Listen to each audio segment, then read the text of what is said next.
వచ్చిన అన్నీ కరెంటు ఛార్జీలు నిత్యావసర సరుకులు తగ్గిస్తామని చెప్పారు కదా ఈ రోజు తగ్గలేదు నాన్న, అన్ని మామూలుగానే ఉన్నాయి. పాత రోజులు ఎలా ఉన్నాయి ఇప్పుడు అలా తగ్గలేదు, ఇంకా పెరిగినాయి. అప్పుడు తగ్గించారు, వరదలు అయిపోయిన తర్వాత పెంచారు ఛార్జీలు. కలిసి వస్తున్నాయి కదా, పెంచిన వాళ్ళకి అర్థమవుతుంది కదా, బిల్లులు కట్టేటప్పుడు ఛార్జీలు పెంచారు కదా. పెంచారు. ఈ 2 రోజులు అయితే మీకు కూడా తెలుస్తుంది కరెంటు బిల్లులు ఎంత పెరిగిందని. 3వ తారీఖున వస్తుంది కదా కరెంటు బిల్లు, ప్రతి నెల 4వ తారీఖున వస్తుంది కదా. 3-4 తారీఖులు పెరిగినాయండి. కాకపోతే కూరగాయల రేట్లు తగ్గినాయి అంతవరకే. సూపర్ 6 పథకాలన్నీ అమలు చేస్తాం అధికారంలోకి వచ్చిన వెంటనే అన్నారు కదా.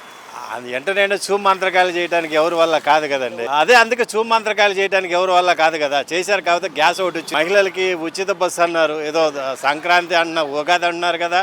చూద్దాం, చేయాలి కదా, వెయిట్ అండ్ సీ. పోతే ఏ ప్రభుత్వం అయినా చిన్నపిల్లలకి కాకుండా స్వామి మధ్యవర్తులకి హెల్ప్ చేస్తే బాగుంటుంది మా ఉద్దేశం. మధ్యవర్తులు అన్నారు, మరి జగన్ పథకాలు ఇచ్చి సోమరిపోతులు చేసిందని కూడా సోమరిపోతులని ఎవరిని చేయలేదండి. సోమరిపోతులని కాదు, అప్పుడు ప్రతి ఇంట్లో ఎంతో కొంత సంవత్సరానికి ఒక స్థిర ఆదాయం ఉండేది.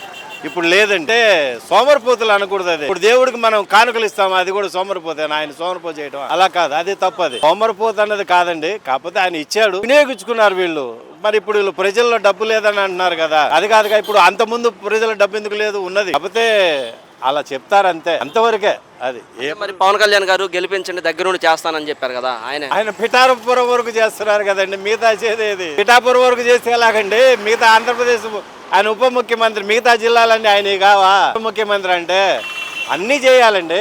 ఒక పిఠాపురం చేస్తేనే కాదు, అన్ని చేస్తేనే మంత్రులు అవుతారు. కానీ నీకు జనసేన ఒక పిఠాపురంలో లేదు కదా, రూట్ ఆంధ్ర ఉంది కదా, ఆంధ్రాలో కూడా చేయాలి, ప్రతి ఊరు చేయాలి. అంతేగాని పవన్ కళ్యాణ్ ఫ్యాన్స్ కు చెప్తున్నా కదా, అన్ని ఊర్లు చేయండి. అన్ని ఊర్లు చేస్తేనే